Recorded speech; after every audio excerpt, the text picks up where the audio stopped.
अग्निहोत्रम 13वीं कक्षा आप सबका स्वागत है। स्वस्ति वाचनम का अंतिम जो मंत्र है उसको कल हम देख रहे थे। ओम ये त्रिसप्ता पर्यंति विश्वारूपाणि बिभ्रता वाचस्पतिर्बला तेषां तन्वो अद्य दधातु मे। सारे रूपों को धारण कर रहे हैं। त्रिसप्ताह 3 बार सप्त 21 पदार्थ।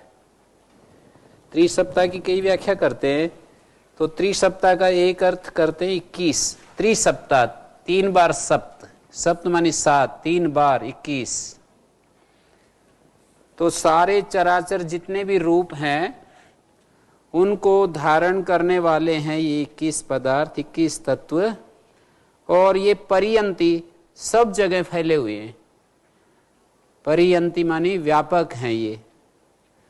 तेषाम उन 21 पदार्थों के जो शरीर के उन 21 पदार्थों का जो एक समुदाय है, शरीर है, उनके जो बल हैं, उनके जो सामर्थ्य हैं।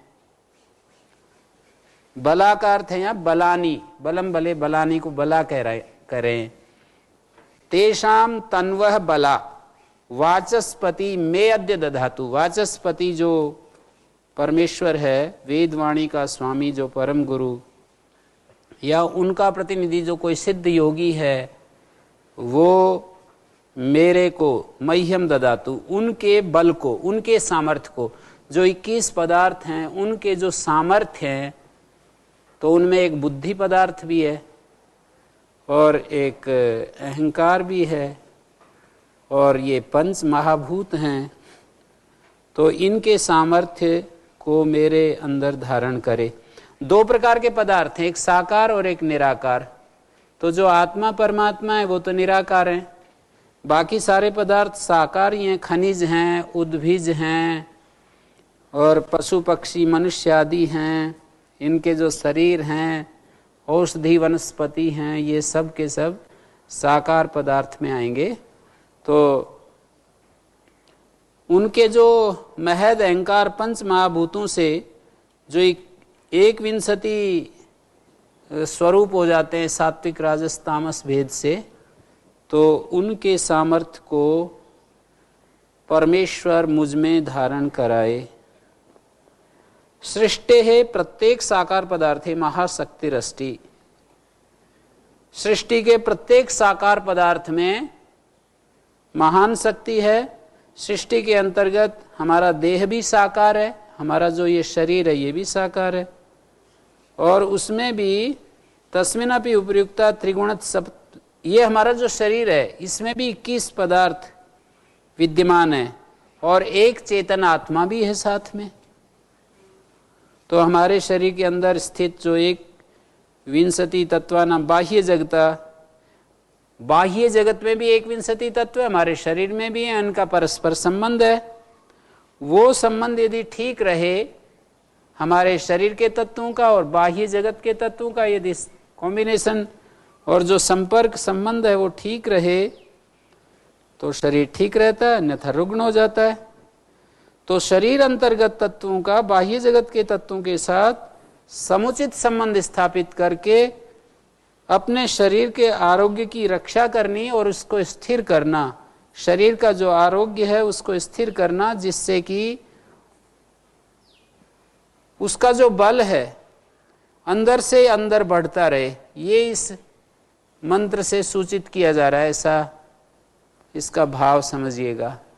जो 21 पदार्थ है जो सब जगह फैले हुए हैं हमारे शरीर के, तेसाम उन 21 तत्वों का जो तन्वह बला, उनका जो तनु है, उनके सामर्थ्य, उनके जो बल है वो हमारे मुझ में मह्यम ददातु मयि प्रतिष्ठापयतु, उनके सामर्थ्यों को मुझ में स्थापित करो। जैसे बाह्य शुद्ध वायु है और हमारा शरीर के अंदर प्राणवायु है, तो उस वायु के द्वारा हमारे प्राण का बल बढ़ना चाहिए। सूर्य के प्रकाश के द्वारा हमारा नेत्र बल बढ़ना चाहिए। जैसे ऐतरेय उपनिषद में इस संसार में जो देवता हैं वो सारे हमारे शरीर में भी स्थान बना करके बैठे हुए हैं। तो अग्निर्वाग भुक्त्वा मुखम प्राविशत, हमारी बाहर के जगत में जो अग्नि है वो अग्नि हमारे मुख में जो वाणी बनकर बैठी है, तो उसकी शक्ति हमारी वाणी में, बाहर का अग्नि की जो शक्ति है वो वाणी में आनी चाहिए, वो बलवती होनी चाहिए। और सारे अंगों को ऐसे ही हमें समझना चाहिए। शरीर के अन्य अन्य जो अंग हैं उनकी शक्ति जितनी हम बढ़ा सकते हैं बढ़ाएं। तो जगत के रहस्य को प्राप्त करके उस जगत के रहस्य को अपने शरीर के साथ उसका सुसंवाद, उसका जो घनिष्ठ संबंध है उसका अनुभव करके अपने बल को बढ़ाने की जो ये विद्या है किसी भी तरह सीखनी चाहिए और इसको प्रयोग करना चाहिए। तो ये प्रथम मंत्र में ऋग्वेद अथर्ववेद के इस प्रथम मंत्र में हमारी उन्नति का एक मूल मंत्र प्रदत्त किया। तो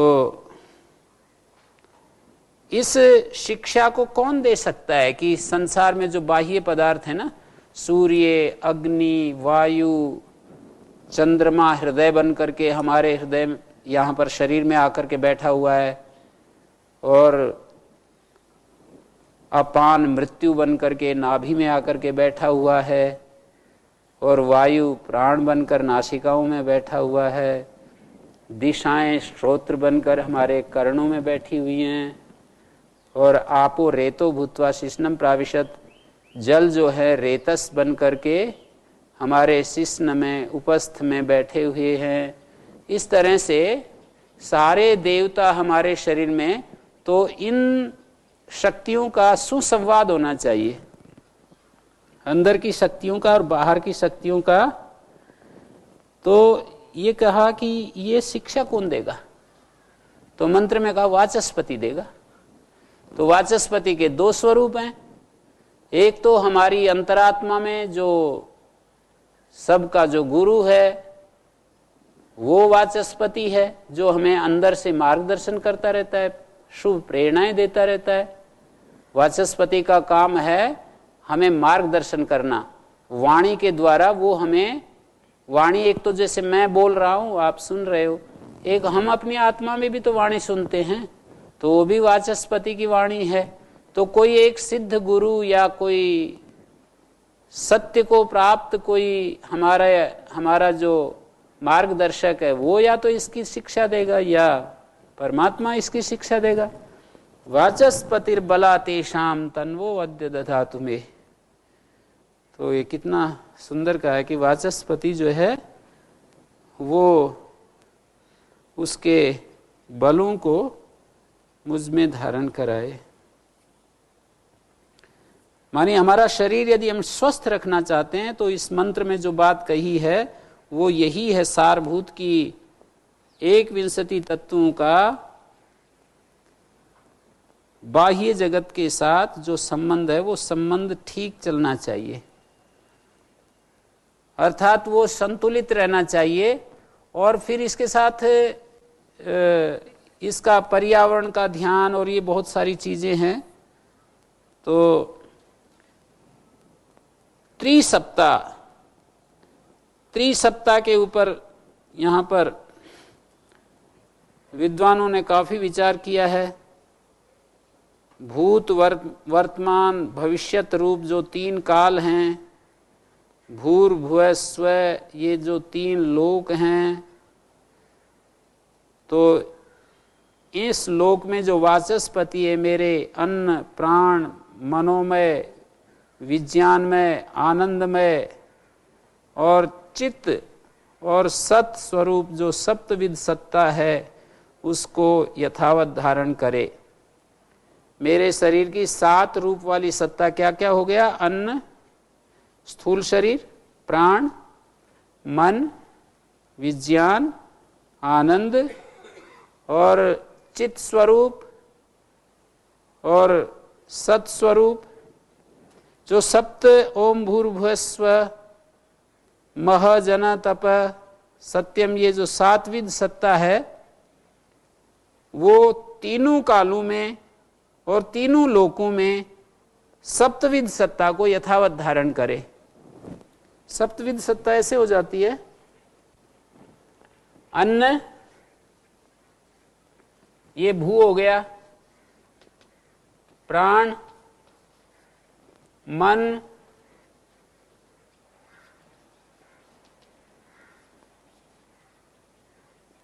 अन्न, प्राण, मन,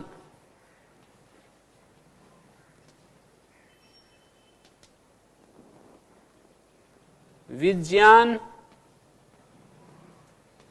आनंद, चित और सत। सत, चित, आनंद, ये जो सप्तविध सत्ता हो गई है, सत चैतन्य रूप, आनंद रूप, विज्ञान, मन, प्राण, अन्न। तो यहां पर जो है भूत, वर्तमान, भविष्य तीन काल में, या भूर्भुवः स्वः, ये जो तीन लोक हैं, पृथ्वी लोक, अंतरिक्ष लोक और द्युलोक, इन तीनों लोकों में जो मेरी सप्तविध सत्ता है उसको यथावत धारण करे। और एक अर्थ ये भी हो सकता है, वाचस्पति मेरे अन्न प्राण मनोमयी जो त्रिविध सत्ता है उसको सत्व रज तम, इन तीन गुणों से पार लगाकर विज्ञान, आनंद, चित और सत, इन तीन गुणों से पार लगाकर विज्ञान, आनंद, चित और सत, विज्ञान, आनंद, चित स्वरूपताम त्रिगुणातीताम करोतु, इससे पार लगाकर मुझे त्रिगुणातीत बना दे। विज्ञान को, आनंद को, चित्त को, सत को त्रिगुणातीत बना दे। अर्थात मैं अपने अन्न, प्राण और मन के प्रभाव से मुक्त हो जाऊं। यहां पर जो है गुणों का राज्य दिखा रहे हैं, अन्न, प्राण और मन के ऊपर। शरीर, अन्न का अर्थ है या शरीर, प्राण का अर्थ है इंद्रियां, शरीर, इंद्रियां और मन। तो इस त्रिगुणमयी जो सत्ता है इससे पार करके विज्ञान, आनंद, चित्त का अर्थ है चैतन्य, और सत, सच्चित आनंद, त्रिगुणातीत करे इसको। एक अर्थ हो रहा है कि सत्व रजस तमो रूप जो प्रकृति होती है उसके तीन गुण, उनके तीन गुण 7 विकृतियों के साथ, मानी महत, अहंकार और पंच तन्मात्र, 7 बार गुणित करके सारी सृष्टि के नाम और रूप को उत्पादन करते हैं। वाचस्पति उनके सामर्थ्य को मुझ में धारण कराए। वाचस्पति मानी कोई ज्ञानी पुरुष या साक्षात हमारा जो प्रेरक है, आत्म प्रेरक, हमारी आत्मा में रहने वाला जो परमेश्वर, उसको वाचस्पति। इनके सामर्थ्य, इनके बल को मुझ में धारण कराए। हमारा शरीर भी जैसे मैंने कहा कि इन्हीं तत्वों से बना है, तो हमारा शरीर स्वस्थ रहे। और व्याकरण में तत्परक, व्याकरण परक अर्थ भी करते हैं इस मंत्र का, कि 7 विभक्तियां होती हैं और 3 वचन होते हैं तो 21 हो जाते हैं। 7 विभक्तियां, 3 वचन, तो एक 21 वर्ग। वाणी का स्वामी जो परमात्मा इन 21 रूपाणाम अर्थ प्रकाशन सामर्थ्यम, ये जो 21 रूप है इनके अर्थ प्रकाशन सामर्थ्य को मुझ में धारण कराए। अर्थ प्रकाशन सामर्थ्य जान करके मैं वाग व्यवहार कुशल हो जाऊं, तो ये भी एक अर्थ हो सकता है। और 3 और 7 त्रिसप्ता 10 दिशा, 3 और 7 10 हो जाती हैं। तो 4 तो मुख्य दिशा होती है, 4 उप दिशाएं होती हैं जो कोने होते हैं। 4 दिशाएं, 4 उप दिशाएं, और एक नीचे की दिशा, एक ऊपर की दिशा।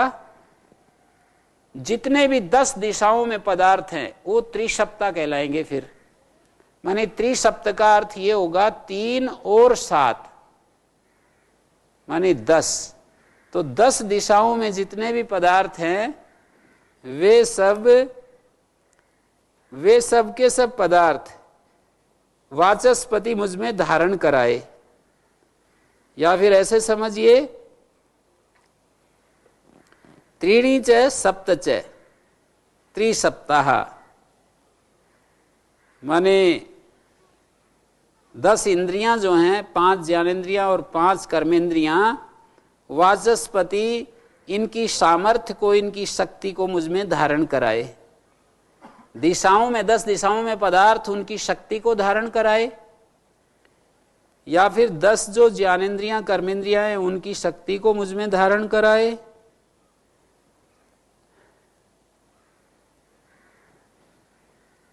या त्रिसप्त, त्रि का अर्थ हो गया त्रिप्लवन संतरणयो, तारयति इति त्रि और तार्यते इति त्रि। जब हम कर्ता में प्रत्यय करेंगे तारयति इति त्रि, तो इसका अर्थ होगा जो तार दे, जो पार उतार दे। तो त्रि कर्ता कारक में ये त्रि शब्द बनाया, ड्री प्रत्यय कर दिया, त्रि धातु से ड्री, ये लीजिए ड्री प्रत्यय कर दिया औणादिक, ड्री का ई बचा, ई ड्री, री,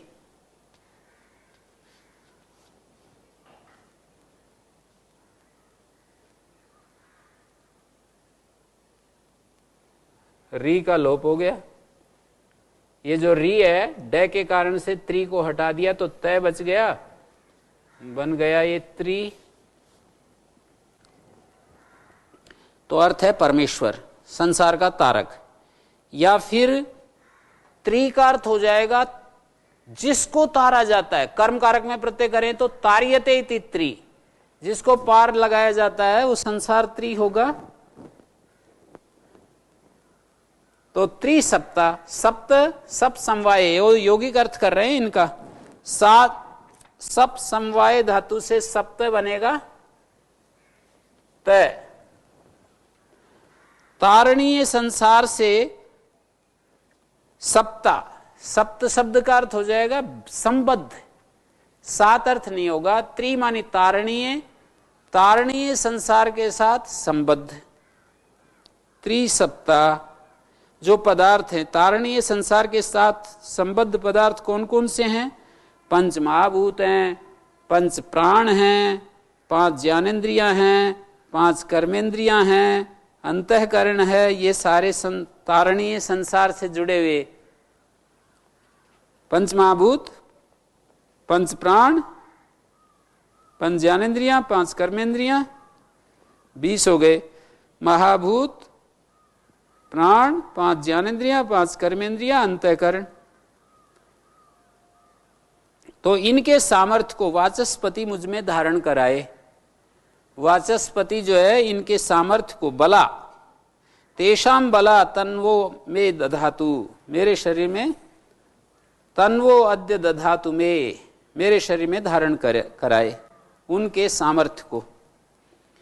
तो इस तरह से हमने शांतिकरण, स्वस्ति वाचन के मंत्रों को देखा और अब शांतिकरण पर आ जाते हैं। अथ शांतिकरणम।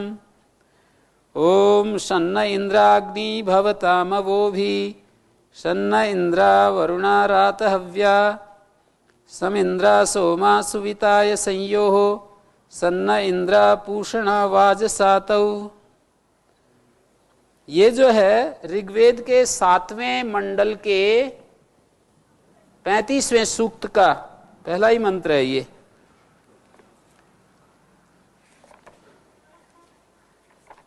तो इसमें शांति की कामना की गई है कि सब तरफ शांति ही शांति हो जाए।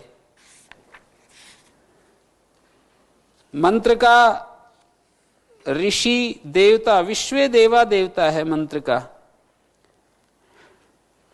तो सन्न इंद्राग्नि भवताम, वो भी सूत्र मंत्र का अर्थ बनेगा कि शांति करने वाला इंद्र और अग्नि हमारे लिए शांति करने वाले हो जाएं। भवताम ये द्विवचन की क्रिया है, भवतु भवतात भवताम भवंतु। भवताम द्विवचन की क्रिया है हो जाए। क्या हो जाए? द्विवचन कर्ता कौन है? इंद्र और अग्नि। इंद्र और अग्नि मेरे लिए कल्याणकारी हो जाएं। रात हव्या इंद्रा वरुणा अवो भी न सम। जहां जहां मैं देख रहा हूं वहीं आप भी पहुंचते जाएं। रात हव्या इंद्राग्नि रातानी दत्तानी हव्यानी आहुति द्रव्याणी अभ्याम। यहां पर रात हव्या का अर्थ है इंद्र और वरुण दिए हुए हव्यों वाले हो जाएं। रात हव्या, रात हव्या का समास लिख रहा हूं। समास वेदों में कम होते हैं, कभी कभी छोटे छोटे समास होते हैं, ज्यादा से ज्यादा 2 पदों का समास। जैसे रात हव्या एक समस्त पद है।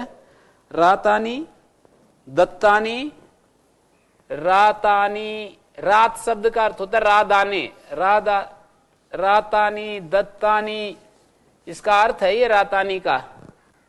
रात हव्या रातानी दत्तानी हव्या आहुति द्रव्याणी याभ्याम। रात हव्या हव्या हव्यानी आहुति द्रव्याणी आहुति द्रव्य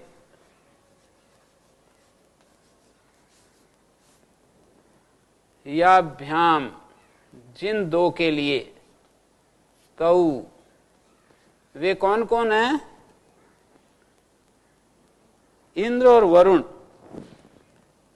आहुति द्रव्य जिनके लिए दिए गए हैं, इंद्र और अग्नि, इंद्र और वरुण।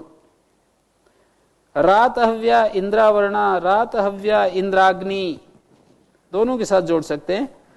जो इंद्र और अग्नि हैं, इंद्र और वरुण हैं, इंद्र के साथ अग्नि, और अवो भी रक्षा साधनी। अव शब्द का अर्थ तृतीया में अवो भी विकास साधनों से और इसके द्वारा शन्नय भवताम हमारे लिए शांतिदायक हो। इंद्र और वरुण भी रक्षाओं से हमारे लिए शांतिदायक हों। और इंद्रा सोमा, हमारा जो इंद्र और सोम है, सुविताय श्रेष्ठ मार्ग का अनुसरण करने के लिए हमारे लिए शांतिदायक हो। और सम यो सन्न इंद्रापूषणा वाज सातो, रोग शोकों का समन करने के लिए, भय संकटों को भगाने के लिए वो इंद्र और सोम, भय संकट को भगाने के लिए, रोग शोकों का समन करने के लिए होवें। इंद्रापूषणा, इंद्र और पूषा, वाज सातो, पूर्णत्व की प्राप्ति के लिए हमारे लिए शांतिदायक हो। वाज सातो, वाजस्य पूर्णांग समृद्धे सातौ उपलब्धौ, साती कहते हैं सन संभक्तौ। शाति का अर्थ है उपलब्धि और शम का अर्थ शांति होता है। रात हव्या पर विचार किया है विद्वानों ने। जीव के देह, प्राण और मन 3 मुख्य समिधाएं आदि में दिव्य संकल्प अग्नि में देव के निमित्त आहुति के रूप में अर्पित किए जाते हैं। देह, प्राण और मन, ये अवरार्ध त्रिलोकी है। ये एक त्रिलोकी है, यूं समझें।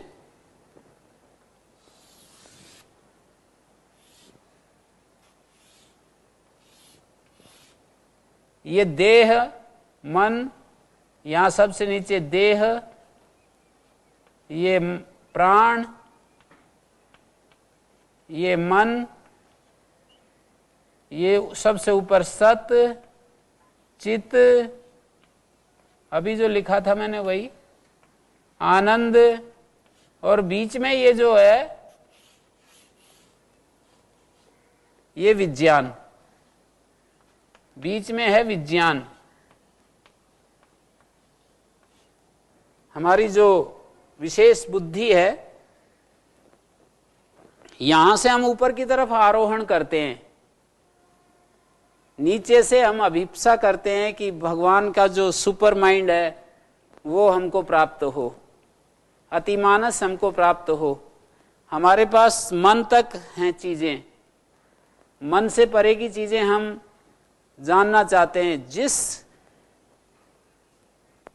अतिमानस वो है, सुपर माइंड वो है जिसने इस सृष्टि की रचना की है, सृष्टि को निर्माण किया है, सूरज चांद तारे धरती आकाश हर चीज को जिसने बनाया है उसको सुपर माइंड कहते हैं।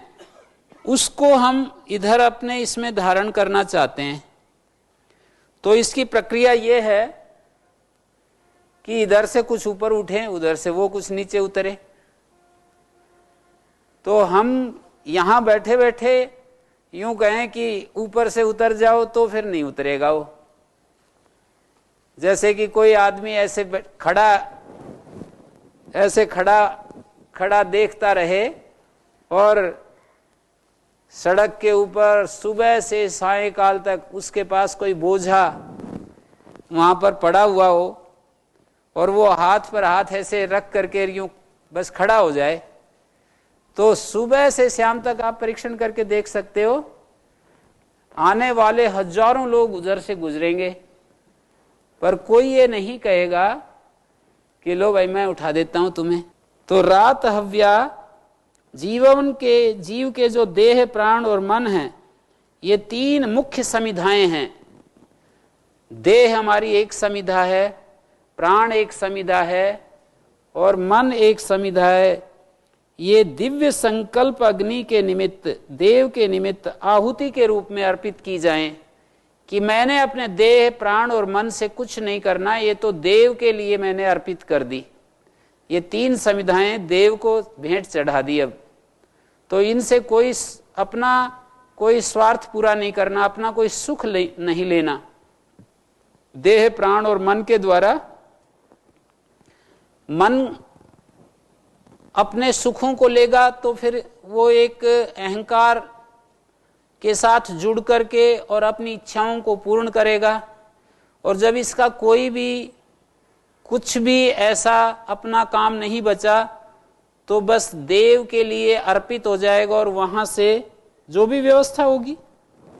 तो हमारी सत्ता के अन्य जो अंग उपांग हैं वे भी बहुत सारी नाना विधा समिधा संति। मुख्य समिधा तो तीन हो गई, देह प्राण मन। तो इस सत्ता के अन्य जो अंगोपांग हैं वो भी समिधाएं हैं एक तरह से। और फिर घृत क्या है और आहुतियां क्या हैं?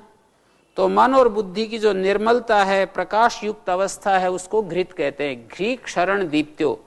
घृत में घृ के साथ घृ धातु का अर्थ होता है दीप्त, दीप्ति। मन बुद्धि की जो निर्मलता है, प्रकाश युक्त अवस्था है, उसको घी कहेंगे। समिधा, घी, आहुति, सामग्री।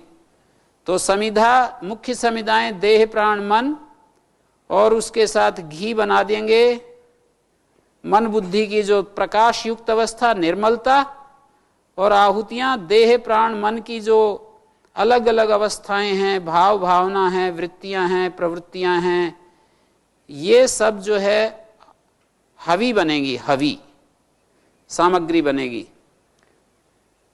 तो इस तरह से हमारे को सत्यम अन्वेषयितुम प्रकटितुम कर्तुम च क्रियमाणानि सर्वाणि कार्याणि अपि हव्यानि आहुतयश्च। सत्य का अन्वेषण करने के लिए, सत्य को प्रकट करने के लिए जितने भी हम कर्म करते हैं, एक तो कर्म होता है, देखिए कर्म जो है, एक कर्म का प्रयोजन होता है कि भाई कर्म इसलिए कर रहे हैं इससे पैसे मिल जाएं, आजीविका चले। कर्म इसलिए होता है कि भाई हमारा नाम बड़ा हो, ऐसे आदमी सोचता है। कर्म इसलिए होता है कि भाई ये विद्या ये जो अमुक विद्या है इसकी परंपरा चलती रहे, कोई एक विद्या विशेष या कोई एक कर्म विशेष इस दुनिया में वो चलता रहे। और कर्म होते हैं सेवा के लिए, कि इन लोगों को जरूरत है, चलो इनकी सेवा कर, इनकी सेवा हो जाएगी, इनकी आवश्यकता पूर्ति हो जाएगी, इस उद्देश्य से भी होता है। तो आज अहंकार की तृप्ति के लिए कर्म होते हैं, और हमारी आजीविका के लिए, भोजन साधन के लिए कर्म होते हैं। कर्म करेंगे तो फिर पैसे मिलेंगे, हम शरीर के लिए आहार, भोजन, सुविधाएं, मकान आदि बना सकते हैं। तो कर्म नाम कमाने के लिए भी करते हैं ना। ज्यादातर तो दो ही जगह अटके हुए हैं संसार, या तो उनका नाम हो जाए या उनको सुख सुविधाएं मिल जाएं। इससे आगे कोई जानता ही नहीं कि जीवन के और भी किसी उद्देश्य के लिए कर्म होते हैं। तीसरा उद्देश्य होता है कर्म का, ये विद्या संसार में चलती रहे। जैसे मैं व्याकरण पढ़ा रहा हूं तो मैं ये सोच सकता हूं कि व्याकरण इसलिए पढ़ा रहा हूं कि भाई दुनिया में व्याकरण जो विद्या है वो बची रहे, व्याकरण विद्या का नाम चलता रहे, व्याकरण विद्या बची रहे। इसके लिए मैं ये उद्देश्य बनाकर मैं इस काम को कर सकता हूं। और चौथे लेवल पर सेवा, कि भाई इनको जरूरत है, चलो और क्या करना है, इनको आवश्यकता है, कोई पानी पीने वाला आ गया तो पानी पिलाओ। और पांचवा होता है हम अपने अंतर्यामी, हमारे भीतर जो परमात्मा बैठा हुआ है उसकी तृप्ति के लिए हम कर्म करते हैं। मानी उसको आहुति दे रहे हैं। हमें ना सेवा से कुछ लेना देना, ना कोई विद्या की सुरक्षा करनी, ना कोई आजीविका चलानी, ना मुझे कोई नाम चाहिए किसी। ये तो बहुत ही ऊंची स्थिति है कर्म के बारे में। ये जो दृष्टिकोण है ये तो बहुत ऊंची है, पर ये भी समझ में नहीं आता होगा। आप कई लोग सुनेंगे तो यही कहेंगे ये ऊंची कैसे बता दी, ऊंची तो ये होनी चाहिए कि जिसमें दूसरों की सेवा हो। ये भी अच्छा है, पर जिस सृष्टा ने ये सृष्टि बनाई उस सृष्टा के लिए अपनी आहुतियां लगें तो ये तो सबसे ऊंची है। सृष्टा के लिए सृष्टि, सृष्टा के लिए हमारी आहुतियां, उसमें फर्क नहीं पड़ता। काम वही होंगे। जो आदमी पैसा कमाने के लिए लगा हुआ है वो भी वही काम करेगा, और जो भगवान की सेवा में लगा हुआ है वो भी वही काम करेगा। देखो कितना आश्चर्य। सेवा में लगा हुआ है वो भी वही काम करेगा।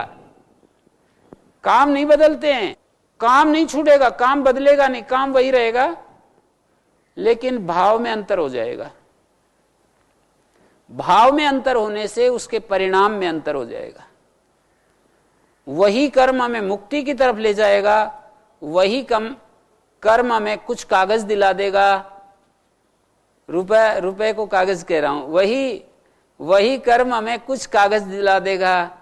वही कर्म हमारा कुछ नाम लोगों के मुख से निकलवा देगा कि ये, और वही कर्म भगवान को प्राप्त करा देगा।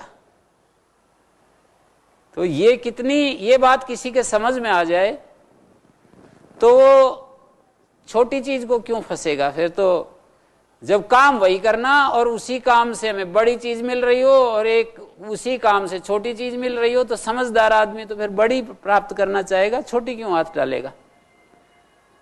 काम वही करना, जैसे कि कोई आदमी खेती कर रहा है, खेती के द्वारा वो भाई मैं तो नाम किसान हो तो ऐसा होना चाहिए, ये नाम मैं जानना चाहता हूं कि ये ऐसा होना चाहिए, मैं तो ऐसा बनना चाहता हूं बिल्कुल कि किसान हो तो ऐसा हो।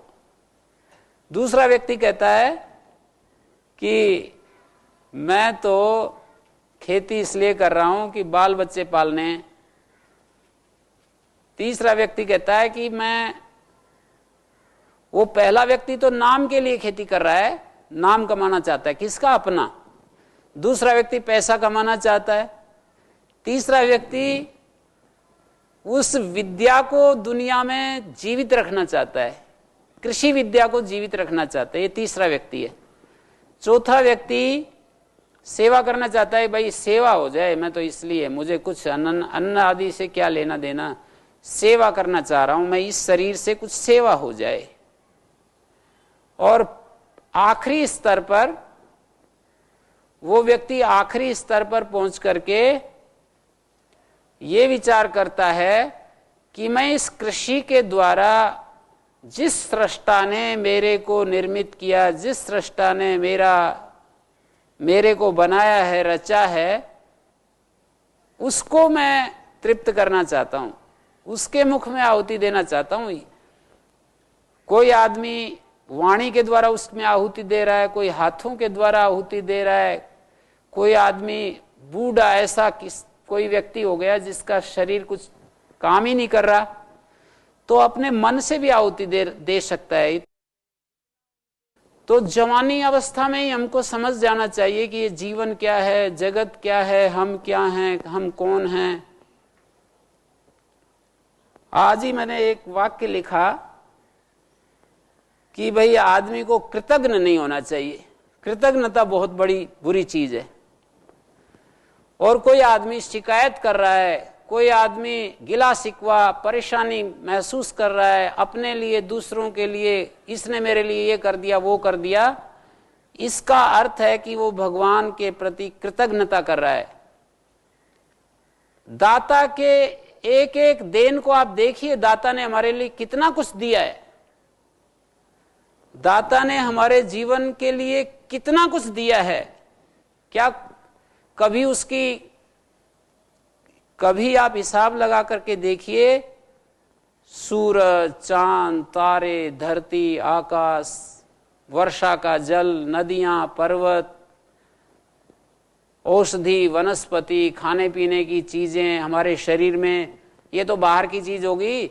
हमारे शरीर में भोजन जाता है और एक ऐसी मशीन लगी हुई है कि अपने आप सब चीजें, अपने आप कुछ करना नहीं पड़ रहा, अपने आप सारा खून बन जाता है, वेस्ट मैटर बाहर निकल जाता है।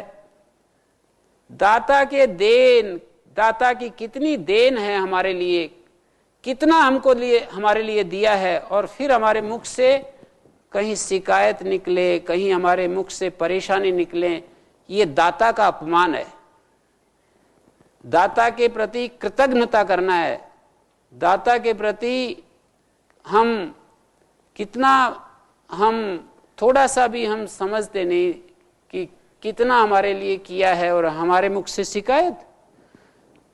तो ये सब हमें समझना है। ये सारी चीजें, सारा सब कुछ ज्ञान का है मामला। हमारी समझ में यदि आ गई बातें, हमारी बुद्धि ठीक रहे, कितना, ये तो हमारे को भी नहीं आती थी समझने की, इतना बुद्धि के लिए धियो योना प्रचोदयात, ये जो कहा जा रहा है धियो योना प्रचोदयात, इसका वास्तव में क्या तात्पर्य है? हम बुद्धि से, हम भगवान से प्रार्थना करें तो बस यही करें, मेरी बुद्धि शुद्ध रहे। और ये प्रार्थना थ्रू आउट लाइफ, पूरे जीवन भर करने की चीज है। ऐसे नहीं कि एक आध दिन में पीछा छूट जाएगा, और ये कोई बोर करने वाली चीज नहीं कि जीवन भर करना पड़ेगा। कोई काम जब आदमी सोचता है कि मेरे को ये काम जीवन भर करना पड़ेगा, तो वहीं पर वो तो परेशानियां ही परेशानियां दिखाई देने लगती हैं उसको, कि जीवन भर यही काम, जीवन भर यही काम, जीवन भर सूर्य उदय होता रहता है, कभी बोर नहीं होते उसको देख करके। हम अभी कल देख लिया था, अब क्या रोज हमको अच्छा लगता है, सूर्य को जब देखते हैं तो कितना अच्छा लगता है। चंद्रमा को कितनी बार देखा, फिर भी हम बार बार देखते हैं।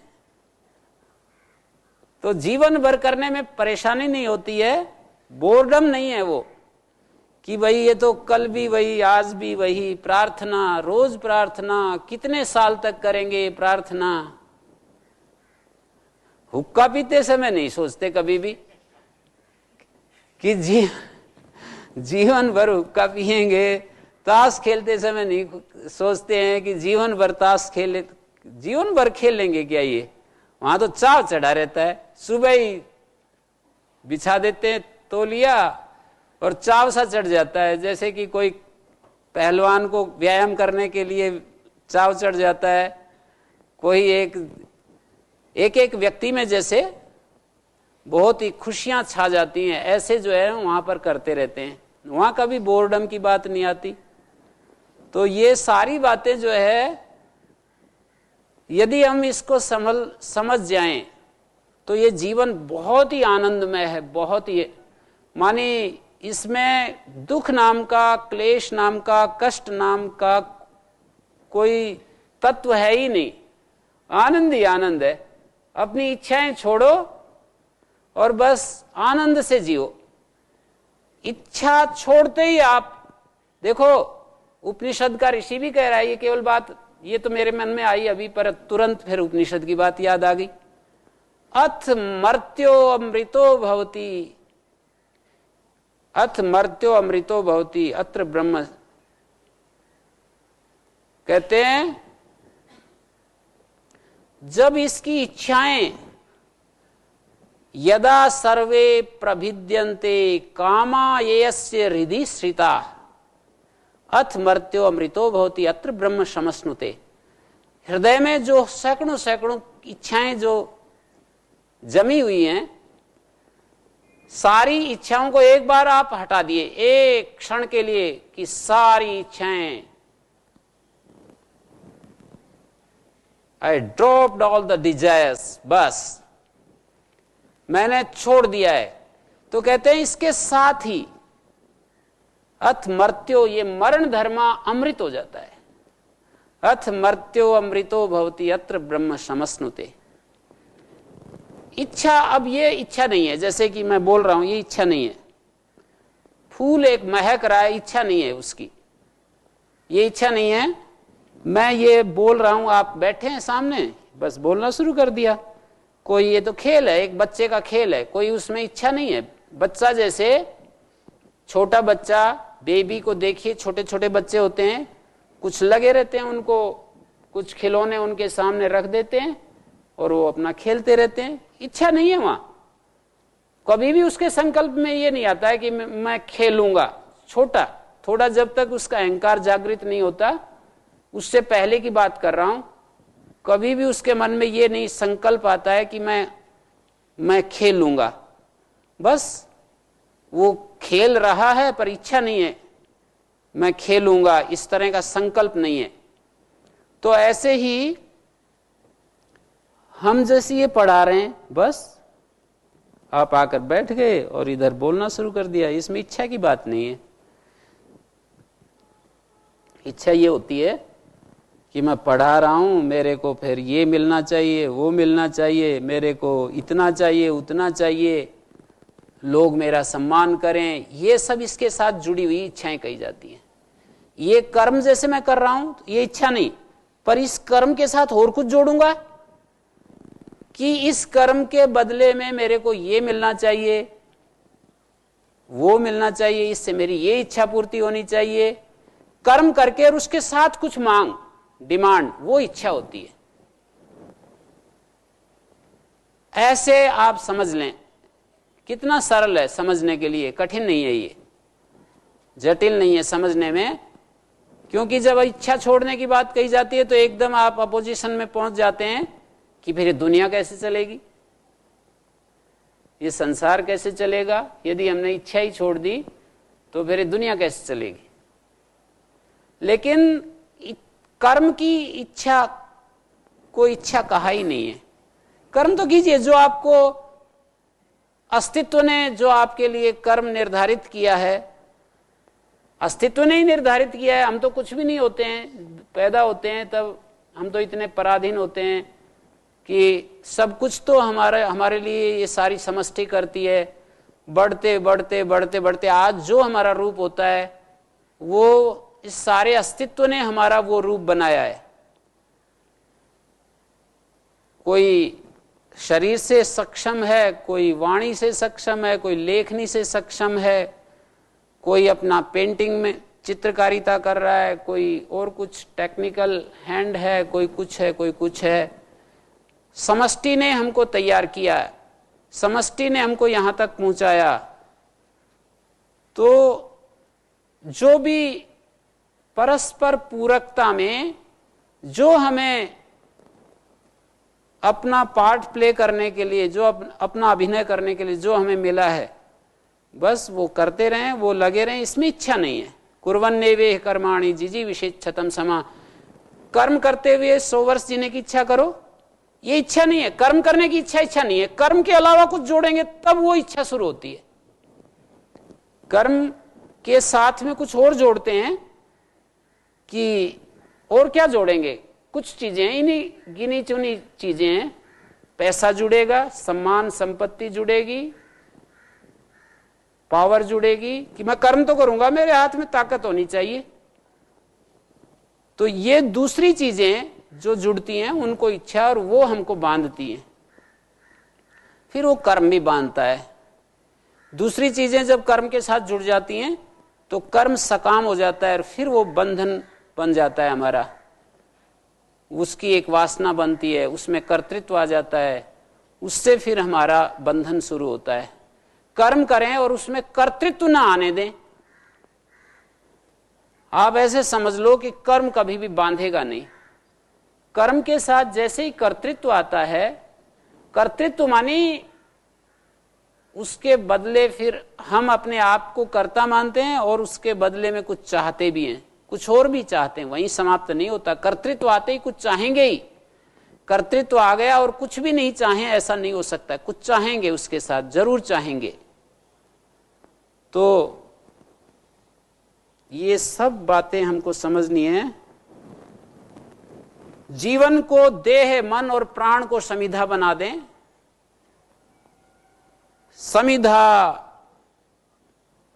घृत,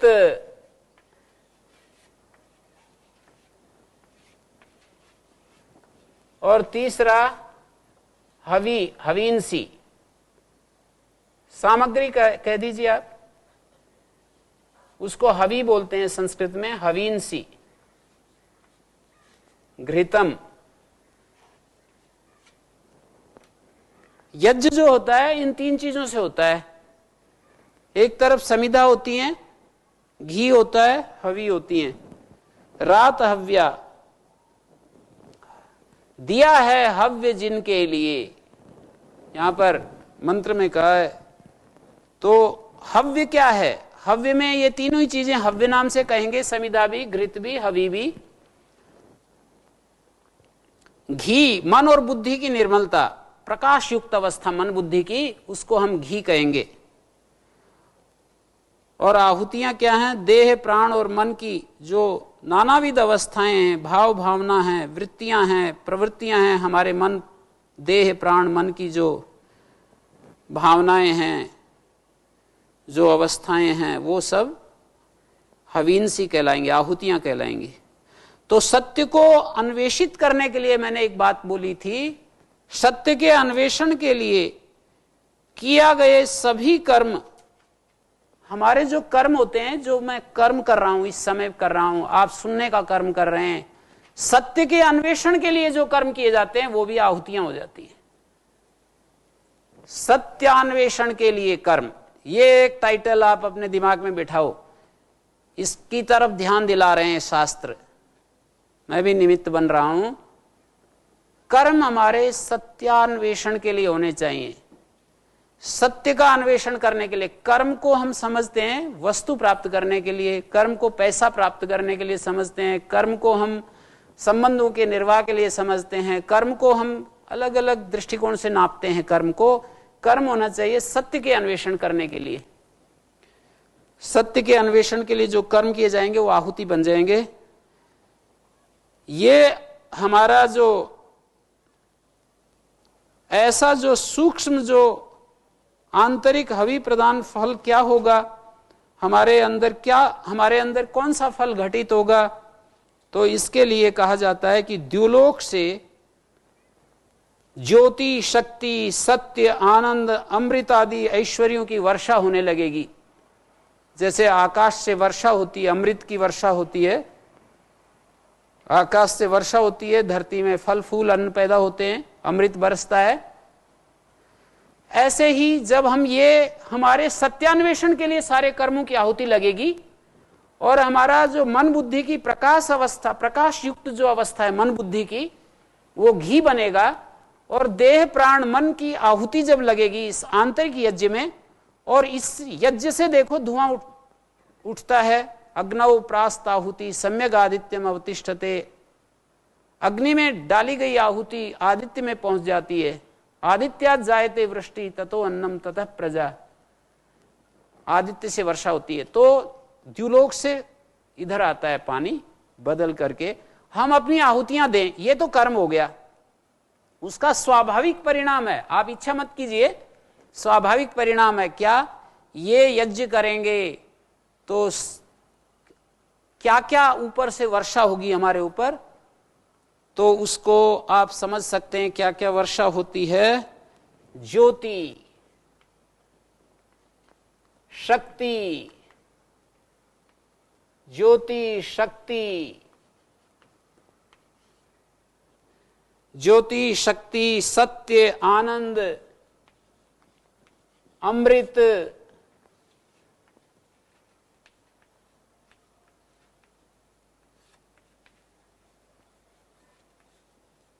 इन सब की वर्षा होने लगती है, प्रकाश की वर्षा होने लगती है। मानी मनुष्य का जीवन प्रकाश से आलोकित रहे, दुख कहां से आएगा, कहां से कष्ट आएगा यदि हम ज्योति से आलोकित रहें। बल, शक्ति का यहां अर्थ वो वाला पॉलिटिकल शक्ति नहीं है या शारीरिक शक्ति नहीं है। शक्ति का अर्थ है आंतरिक बल, सत्य, आनंद और अमृत की वर्षा होने लगती है। तो मंत्र में ये कहा, इंद्राग्नि शम न भवताम, हमारे लिए कल्याणकारी हो, शांति युक्त हो। शम का अर्थ है शांति युक्त हो। और रात हव्या इंद्रा वरुणा, वो भी हमारी अपने रक्षणों से शांति युक्त हो। इंद्र और सोम हमारे लिए कल्याणकारी हो। सुविताय, सुविताय शब्द का प्रयोग है श्रेष्ठ मार्ग का अनुसरण करने के लिए, श्रेष्ठ मार्ग पर चलने के लिए, कल्याण के लिए, श्रेष्ठ मार्ग पर चलने के लिए हो। शमन इंद्रा सुविताय संयो हो, दुखा भाव के लिए यो हो, और शम शांति हो। सन्न इंद्रा पूषणा वाज सातो, वाज साती के लिए, वाज की प्राप्ति के लिए, पूर्णत्व की प्राप्ति के लिए इंद्र और सोम ये शांतिदायक हों। तो इस मंत्र में एक शांति की जो बात की जाती है, श्री अरविंद ने एक बात कही शांति के विषय में। वो ये कहते हैं, योग में जो कोई भी सिद्धि प्राप्त की जाती है उसका वास्तविक आधार शांति होती है। ये उनकी दिव्य वाणी हमको सुनने को मिल रही है। योग में जो कोई भी सिद्धि प्राप्त की जाती है, जो कोई भी, आपको सत्य की वर्षा चाहिए, शक्ति चाहिए, आनंद की वर्षा चाहिए, अमृत की वर्षा चाहिए, प्रकाश की वर्षा चाहिए, इन सब का आधार शांति है। योग में जो कोई भी आपको जो कोई चाहिए, देखिए इसको कितना आप अंडरलाइन कीजिए, कितना इसकी पुनरावृत्ति कीजिए। पहला जो कर्तव्य है, मन में सुस्थिर शांति, सुप्रतिष्ठ नीरवता प्राप्त हो। हमारा मन जो है वो शांत हो, उसके आगे सारी बातें होंगी।